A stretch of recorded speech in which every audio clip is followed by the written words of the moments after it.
mercados financieros sufrieron una pérdida relevante, con lo que fue para muchos un evento muy particular y un evento lo que llaman un cisne negro, pero dicen gente que se veía venir por las altas tasas, que fue la quiebra del banco americano Silicon Valley Bank, que está, como lo dice, el propósito del banco está orientado allá en Silicon Valley, en San Francisco, que es un valle tecnológico donde usualmente se utiliza para financiar empresas de tecnología que están emprendiendo un proceso. Así, empresas similares Amazon empezó en una situación similar, el mismo Apple, Airbnb sobre todo, también Google, todas esas empresas que fueron empresas que empezaron tecnológicamente, antes de ser unos monstruos, empezaron con proyectos y fundadores ángeles como los programas que llevaba Silicon Valley.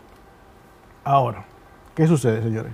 Nosotros tenemos una situación particular en la economía global, con este caso, porque tenemos, primero, no solo la quiebra de un banco normal, que afecta a la economía. Le afecta a la economía, dispara la inflación y crea efectos a lo largo de toda la situación global. Nosotros tenemos que lo que quebró fue un banco concentrado en emprender proyectos, que dejó esos proyectos con temas de liquidez, porque es el tema, Kelvin, entonces. Todos esos proyectos que dependían del financiamiento del banco. Sí, pero entonces por eso es que yo no estoy de acuerdo. O sea, vamos a dar un poquito más para atrás. Ajá. Por eso es que yo no estoy de acuerdo cuando la gente dice que la quiebra de este banco no afecta a la economía per se. Entonces digo yo, claro que afecta, porque si la FDC no se hace responsable de la quiebra de ese banco, ¿qué pasaría entonces con las empresas que sí tienen dinero ahí? Van a tener que comenzar con despidos masivos. Hasta el quiebre. Claro, o sea, es que cuando tú tienes un incumplimiento, los negocios son como una bicicleta. Bueno, pero hasta ahora... Tú comienzas pedaleando con la derecha, luego con la izquierda, derecha, izquierda. Entonces, así son los negocios como una bicicleta. Cuando te falla a ti un pie, ya entonces ahí hay problema. ¿Qué tú haces? Tú te caes. Entonces, por eso es que no me gusta la idea que la gente dice que no te afectaría a la economía. Afecta, claro, muchísimo.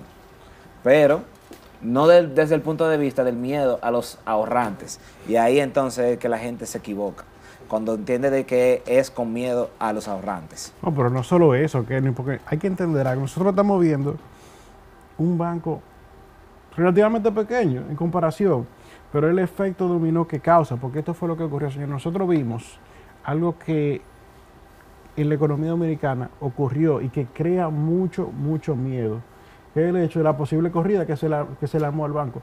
Porque tenemos un tema de que la Fed estaba tratando de controlar los temas inflacionarios con tasas de interés. Entonces, ante esa alta tasa de interés, el banco no podía hacer frente a las responsabilidades que tenía. Por tanto, tenía un tema de falta de liquidez y entonces se le añade que se le suma una corrida y la gente empieza a pedir su capital para atrás. ¿Y qué pasó? El banco no tenía suficiente respaldo para hacer frente a esa corrida. Pero el gobierno de Estados Unidos dijo que iba a asumir y que iba a pagarle a las personas que tenían dinero en el banco. Y así, pero la gente se ha quejado sobre eso, diciendo que ese dinero lo van a sacar de los taxes que la gente paga. No, de por sí eso va a generar una presión inflacionaria. Claro. O sea, va a haber un aumento en los precios, porque esto es una emisión de nuevo bono. O sea, el gobierno se tiene que endeudar para cumplir con esos compromisos. Y para que ustedes tengan una idea, yo digo de que el culpable de todo esto es el gobierno de Estados Unidos. ¿Por qué? Porque el gobierno de Estados Unidos fue quien permitió que los bancos norteamericanos no deban de tener un encaje legal de un 10, 15, 20%. No, el encaje legal de ellos era 0%. Entonces eso hace ya de que el control de riesgo del banco sea aún más peligroso. ¿Por qué? Porque no hay un control, no hay nada que avale, que diga, bueno, por lo menos el 10% de los fondos están seguros. No existe. Entonces, luego de eso, que entonces ahí es que yo digo que falla el gobierno de Estados Unidos, falla el gobierno de Estados Unidos y falla también el Departamento de Riesgo de Crédito del Banco Silicon Valley. Compran bonos del Tesoro sin pensar en el incremento que puede haber en la tasa de interés de los bonos del Tesoro, que ya de por sí venían con un crecimiento. Ujú. Entonces, para que la gente entienda cuál fue el problema con estos bonos de Tesoro, imagínese que usted compró un carro de 100 mil pesos. Usted compró un carro de 100 mil pesos. Y luego, en 3 años después, el mismo carro vale 70 mil. O sale un carro, Sí. sale un carro con nuevas especificaciones y tu carro ahora vale 70 mil. Entonces, eso fue lo que le pasó al Banco Silicon Valley, que al momento entonces de ir a vender los bonos, Ya nadie lo quería porque no eran atractivos para el público.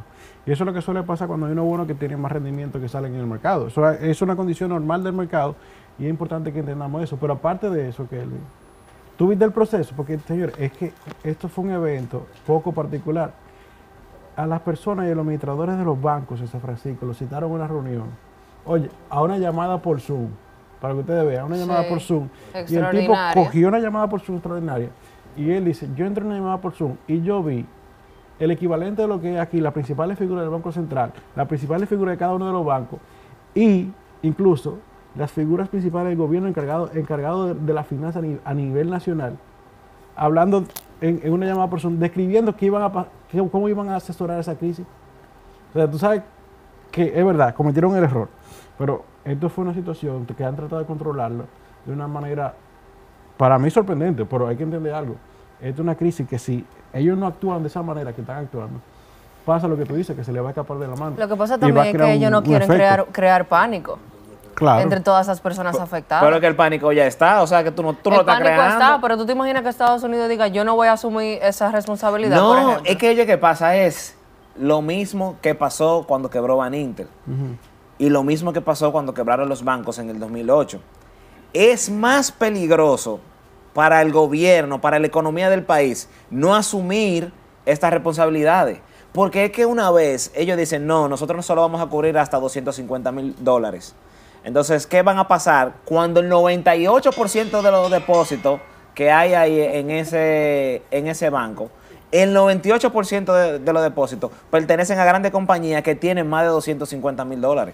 Entonces, ya ahí tú vas a quedar en default con todas las compañías y esas compañías tienen empleados que sí deben a otros bancos más grandes, tienen que pagar hipoteca, pero el dueño de la casa también entonces tiene que pagar otra También está hipoteca, enganchado, claro. tiene que pagar renta, o sea, Es una es lo que bola te de digo, nieve. es una bola de nieve que es más peligroso tú decir, no, yo no voy a cumplir con ustedes, yo solo cubro hasta 250,000. Ahí es mucho más peligroso. Pero ¿qué pasa entonces con los que tienen más de 250,000? No, tú lo pierdes. Ya se está perdido, Gaby. Tú lo pierdes. O sea, es que para que sepan, también aquí en República Dominicana es así. Sí. Aquí hasta 500,000 pesos creo que es. Ujú. No. Sí. Sí, solamente 500,000 pesos. 500,000 pesos. Si tú en el banco tú tienes 2 millones de pesos lo perdiste. y el banco quiebra, yo tengo que buscar, creo que son 500, 570. No sé si eso está indexado La inflación. al dólar o qué. Pero aquí hay hasta un límite también. Y cuando quebró el Banco Peravia era 500,000 pesos. O sea, si tú tenías en tu ahorro más de 500,000 pesos, lo otro tú lo perdiste. Mira, pero O para sea, en todos los instrumentos financieros es el mismo límite. O sea, en certificados. Sí, es dinero que tú tengas en el banco. O sea, si tú tienes en el banco 5 millones de pesos y esos 5 millones de pesos solo te van a cubrir hasta un umbral. Que cuando quebró el Banco Peravia eran 500,000.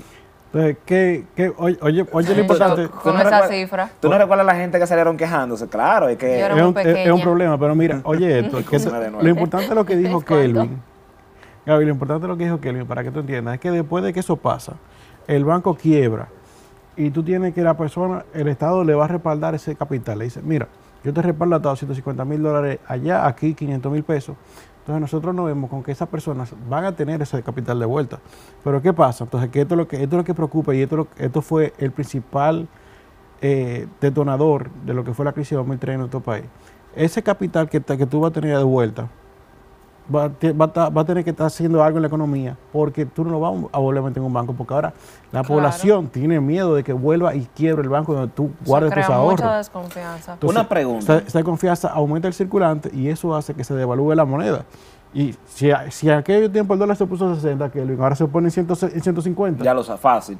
Pero una pregunta, o no dolarizamos, no pasa como en Venezuela. En Zimbabue. Porque te voy a decir una cosa, los países de Latinoamérica donde han pasado estos digamos que, ciclos de inflación, de alta inflación de 50, 60%, 70%, terminan dolarizándose. O sea, inmediatamente, porque eso, o sea, el tema de la alta inflación, tú tienes que contrarrestarlo con medidas bien drásticas. Y dolarizarte es uno de ellos.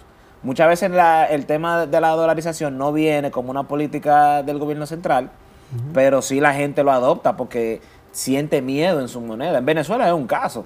O sea, tú no ves a nadie ya de que anda con bolívar, eso ni siquiera se menciona. No, eso no se menciona. ¿Entiendes? Entonces, ahí, eso pasaría aquí si se arma una corridita. Esperemos que no. Y La vuelta de Canadá. No, y de hecho, aquí... Esa es la vuelta. La vuelta de Canadá. Mira. Oye, qué problema. Mira, y de hecho, aquí en la República Dominicana los bancos están bien sólidos. O sea, aquí los bancos... ¿Sólido como quién? Sí, eso ¿Como Baninter? No, nunca tanto. Tan sólidos, aquí los bancos de verdad están sólidos. Aquí a los bancos se le hacen una prueba de liquidez y aquí los bancos están sólidos. De hecho, cuando intervinieron Banca América, fue evitando que sucediera lo que pasó en Silicon Valley. Así están trabajando las autoridades hoy en día con el tema bancario. Mira, Banca América, eso era lo que pasó con Banca América, eso era lo que todo el mundo tenía conocimiento, Kelvin, tú que lo mencionas. Porque todo el que pasaba por ahí y pasaba de su hora, veía los vehículos que se estaban quedando ahí hasta las 9 y 10 de la noche. Eso era la superintendencia de bancos que había intervenido Banca América y estaba dándole seguimiento a las operaciones de ellos para evitar que esa situación explote de esa manera. O sea, la superintendencia de bancos está haciendo su trabajo cuando una institución lo representa. Aquí nosotros no tenemos ese problema, gracias a Dios. Esperemos que se mantenga así, porque las bombas explotan de un momento a otro. Señores, es así.